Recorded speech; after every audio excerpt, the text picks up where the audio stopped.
And it says here in verse 3, I saw one of the heads of the beast as if it had been slain, and his fatal wound was healed. And the whole earth was amazed and followed after the beast. This is another thing which we can't be dogmatic about. It appears to be a simulation, an imitation of the resurrection of Jesus Christ.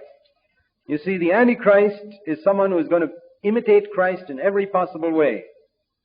And here is something, it won't be a resurrection, no, but it'll be an imitation of it. It says here, as if it had been slain, and his fatal wound was healed. And this is going to be such a wonder that the whole earth was amazed and followed after the beast. And notice, I just want to show you a further verse in verse 14. The last part, the beast is referred to as the beast who had the wound of the sword and has come to life. Who had a wound which was supposed to be fatal, but it didn't kill him. He came back to life. And we read in verse 4, and the world worshipped the dragon. For thousands of years, what the devil has wanted was worship. He wanted it even from Jesus Christ. He said, fall down and worship me, I'll give you anything. That one temptation, the last temptation in the wilderness with which he came to Jesus Christ, indicates what the devil wanted more than anything else. Worship. In Isaiah 14 we read he wanted to become like God. Why did he want to become like God? Because there was one thing he could not have. He had wisdom, he had beauty, he had ability, he had supernatural gifts. What more did he want? Worship. And God said, you can't have that. And that's what he wanted. He wanted and he longed to have worship, and he became the devil. Finally, we see here, he gets the whole world to worship him. Of course, that's happening even today, but it's going to be much more widespread. They worship the dragon because he gave his authority to the beast, and they worship the beast too. The worship of the Antichrist, the worship of men, that also is becoming more widespread today, saying, who is like the beast? And who is able to wage war with him? This is worship. Like we sing, who is like unto thee, O God? This is what they sing. Who is like unto thee, O Satan, is their song.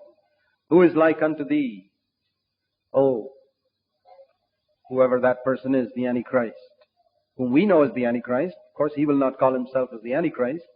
He will have some much more respectable, dignified name. But the point is this. There's a lesson we can learn from this. That the spirit of the Antichrist, turn to 1 John chapter 2 and verse 18. 1 John chapter 2 verse 18. Children, it is the last hour. And just as you heard that Antichrist is coming, even now many Antichrists have arisen. From this we know that it is the last hour. They went out from the midst of us in the church. There were people who had the spirit of the Antichrist right in the church. The Antichrist was yet to come, and he is still to come. But people with the spirit of the Antichrist were found all over the world, in politics, in the business world, and also in the religious world, in heathen religions, and alas, in so-called Christendom as well. What is the mark of the spirit of the Antichrist? There are many marks. One among them is this: the desire to get other people to admire us, to exalt us, which is equivalent to getting them to worship us. We don't see it. This is why I say, a church which does not fight this business of seeking the honor of men will have the spirit of the Antichrist ruling in its midst. This desire for the honor of men is found in your flesh and my flesh. From it comes forth, finally, the Antichrist. The desire for the honor of men is like a little baby. Just a little desire for admiration, doing something to get somebody's approval, somebody's praise. It finally ends up as desiring worship. We need to see this as the spirit of the Antichrist. That's why whenever I see this little serpent's egg inside me, that I want somebody's honor, somebody's approval. If I don't crush that egg, it'll bring forth the serpent, the Antichrist, within me, supposed to be a Christian, within you, supposed to be a spiritual believer. If it could manifest itself in the highest of the angels, why can't it manifest itself in any of us? He who has ears to hear, let him hear.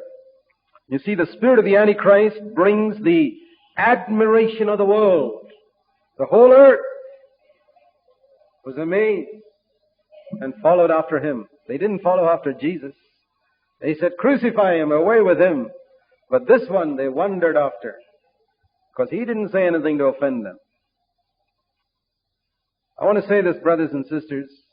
The spirit of the Antichrist brings to us the admiration and the respect of the whole world.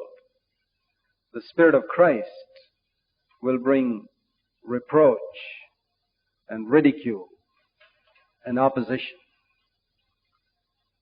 And when people seek for popularity from worldly people, when Christians seek for the popularity of the world, they are on dangerous ground. It's the ground of the Antichrist. Jesus never sought it. Jesus never got excited when people wanted to make him a king. He knew that it was all hollow. He turned around and told them, you got to hate your father and mother, brother and sister before you follow me. And hard words, which offended all of them. And even today, the true church of Jesus Christ preaches those same hard words that offends a lot of people. And the reproach of Christ comes upon us. That's the way we are protected. I want to say this, that it is the reproach of Christ that protects us from the spirit of the Antichrist. So if we love that reproach, we'll be protected from the spirit of the Antichrist.